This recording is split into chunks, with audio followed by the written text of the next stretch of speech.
उस पर निरंतर चिंतन करना, उसका मनन करना, फिर आत्ममंथन करना कि हम उसको जो पढ़ रहे हैं उसका अपने जीवन में प्रयोग कितना कर पा रहे हैं।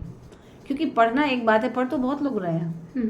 पर किरण जी, मैंने एक चीज़ नोट की है कि जब से मैं क्लास में आ रही हूँ, अब जो मैंने वहाँ पे भगवत गीता सुनी तो मैं लिटरली इंजॉय कर रही हूँ बहुत ज़्यादा। मतलब मैं उस चीज़ को ग्रैस्प कर रही हूँ।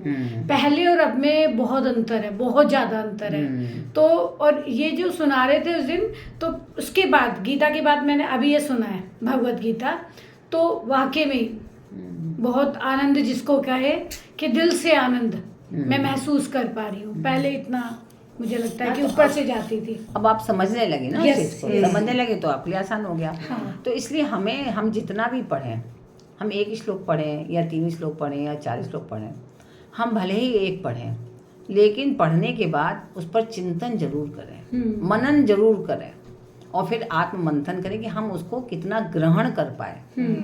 कितना पढ़ा ये महत्वपूर्ण है, कितना हमने ग्रहण किया। यस, वो ज्यादा क्योंकि हमें अपने ऊपर उतारना है उसको। हाँ, वो लिटिल बिट टफ रहता है। नहीं, टफ है लेकिन असंभव नहीं है। काफी नहीं, लेकिन असंभव नहीं है ना। असंभव नहीं है, कठिन है। हाँ, कठिन एज अ है। गृहस्थी मतलब बहुत सारी परिस्थितियां आती हैं जो हमें पर्सनली एक बार तो असर करती है कुछ क्षण के लिए। तो वो इसी से है कि भाई जो ये हम जो ज्ञान ग्रहण कर रहे हैं वो हमें उबारने में हेल्प करती है। बट इम्पैक्ट तो एक बार तो आता है। अगर मैं बोलूँ कि नहीं आता, नहीं आता है। नहीं, अरे उसका असर आए, लेकिन उसका प्रभाव रहे ना। यस, ये महत्वपूर्ण है ना भाई। आप रहे स्थायी रूप से। हाँ, स्थायी रूप से आपका व्यवहार अच्छा रहे अंदर से।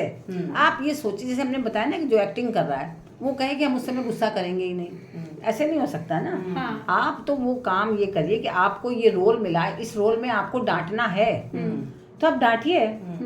लेकिन अगर वो हीरो जो है वहाँ पे डांटा, इसका मतलब थोड़ी ना घर जाके भी सबको डांटता रहेगा। तो आप उसको डांटिए, लेकिन उसको हृदय में मत रखिए।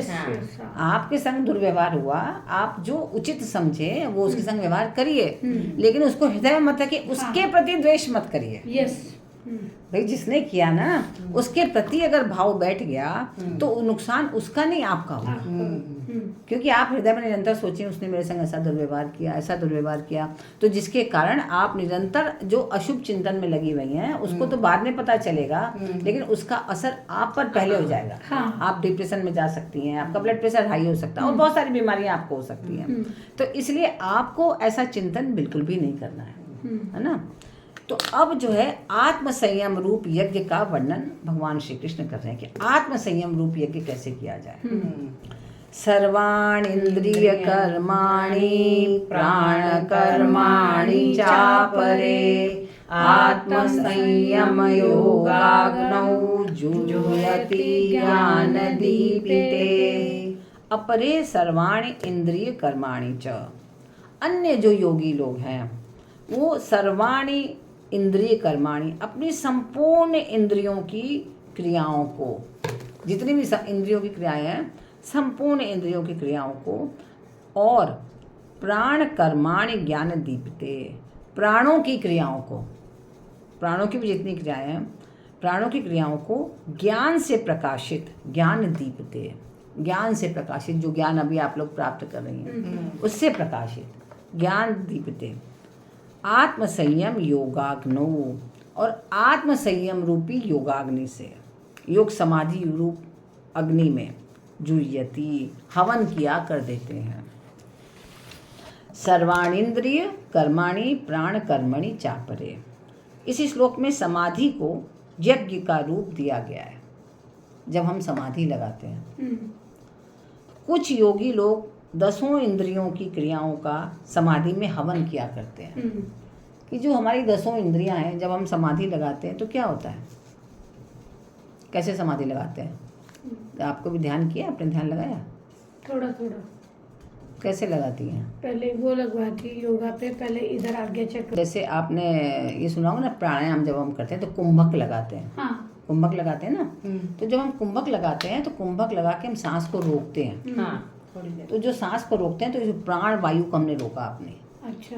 तो जब प्राण वायु को आपने अगर सांस लिया, आपने सोचा कि हमने 8 बार सांस लिया है, तो 16 बार हम अपनी प्राण वायु को गिन करके 16 बार रोकेंगे, 16 बार गिनेंगे, फिर हम 8 बार निकालेंगे। नाड़ी शोधन में करते हैं जैसे? नाड़ी शोधन नहीं, ये प्राणायाम है। ओके। नाड़ी शोधन में ये नहीं करते, उसमें तो केवल अनुलोम विलोम करते हैं। तो क्या होता है कि जब हम कुंभक लगाने का प्रयास करते हैं, कुंभक लगाने में प्राण वायु को हम रोकते हैं।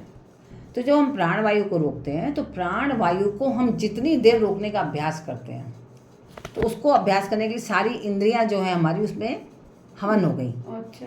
कुछ ही अब सब प्राण वायु रुक गई, आपकी प्राण ही नहीं चल रहा है, एकदम रुक गया आपका। सोचिए अगर थोड़ी देर के रुकता है प्राण तो आपको घबराहट होने लगती है। कोई भी व्यक्ति एक मिनट तो बहुत बड़ी बात होगी, 60 सेकंड भी रोक लेता है तो बहुत बड़ी बात होती है। तो ऐसे कुंभक करने का अगर अभ्यास बढ़ाता जाए तो बहुत से लोग एक दिन 2 दिन, कितने लोग महीने भर तक रोक लेते हैं प्राण वायु को। तो ये अभ्यास से होता है। तो ये ऐसा बहुत कठिन काम है, इतना सरल काम नहीं है, लेकिन अभ्यास से ये भी सरल हो सकता है।